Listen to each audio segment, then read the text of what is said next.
The Tribunal's mandate, Your Excellency, as contained in the Gazette notice, was to consider the 4 petitions submitted by the Judicial Service Commission for the removal of Honorable Mr. Justice Mohammed Noor Kullow from office and inquire into the allegations therein.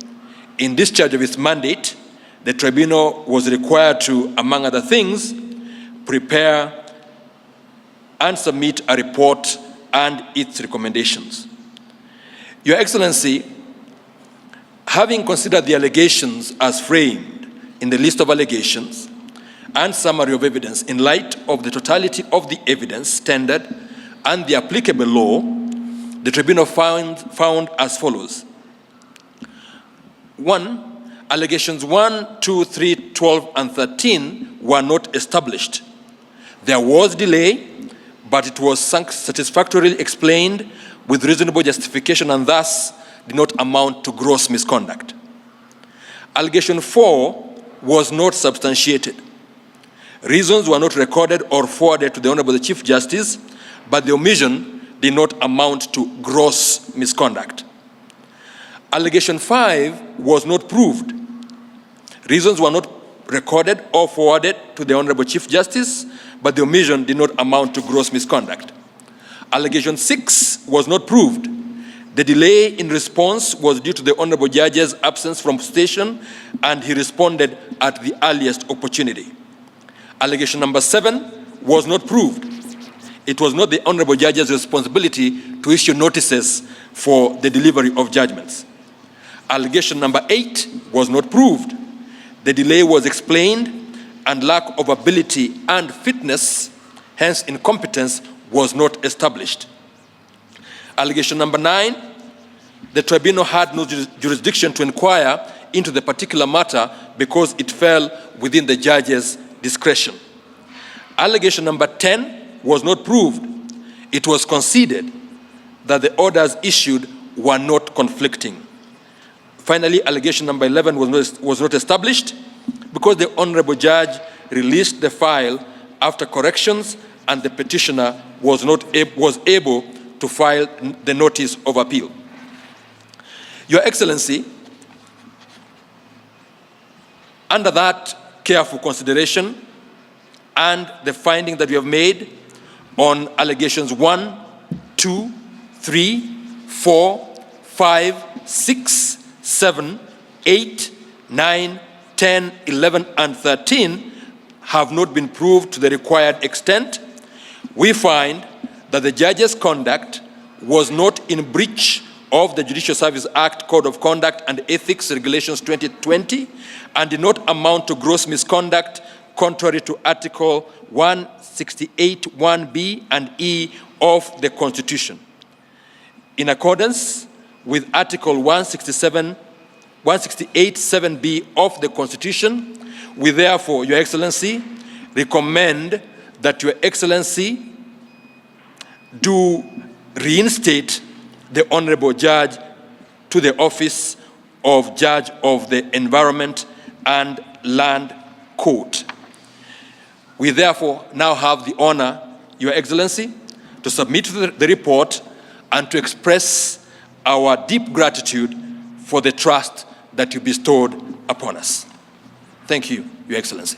Let me congratulate the members of the Tribunal for taking up the responsibility that the Constitution demands of me whenever a matter like this arises.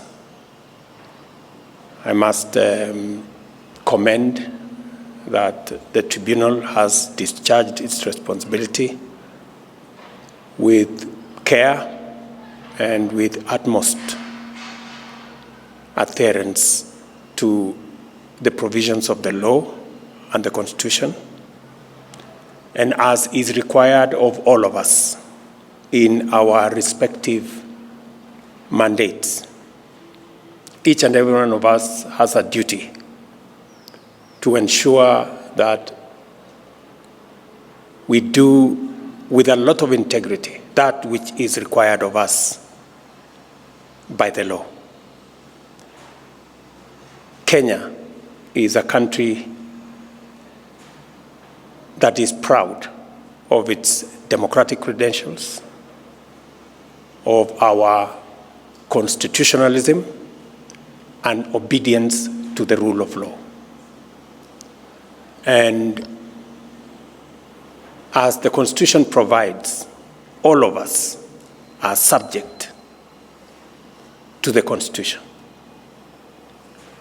And all of us are equal in the eyes and in the balance of the Constitution. And everybody's right, the rights of the petitioners are guaranteed by the Constitution.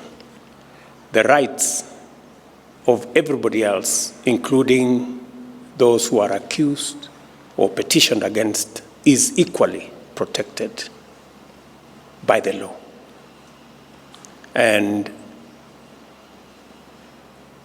I want to, in a very special way, congratulate this tribunal. It confirms the balance of the law. And all of us, by submitting ourselves to the law, by submitting ourselves to processes that are provided for by the law, does not amount in any way to admitting either guilt or breach of whatever provisions of the law. You have discharged your responsibility in accordance with what you were presented to, and you have arrived at a determination of the matter, and therefore myself and the rest of the people that have a responsibility over this matter will pick it up from there and move it to the next step. So to you, as members of this tribunal, first I must say thank you very much for taking up this responsibility. I know always it is not a simple matter to adjudicate on a matter like this, especially on a matter touching on members of our judiciary. But the fact that members of our judiciary are equally subject to interrogation confirms to us the balance of the law insofar as all Kenyans are involved. So I must say congratulations to all of you. The Secretariat have discharged their responsibility in the best way that they could. Even when it became necessary to appoint new members by virtue of the appointment of other members into other positions, it didn't in any way affect the work of the tribunal. And therefore, this morning we come to a conclusion of the tribunal's responsibility. And Mr. Chairman and your team, I want to say thank you very much for taking up this responsibility and putting in your very best to arrive at the decision that you have.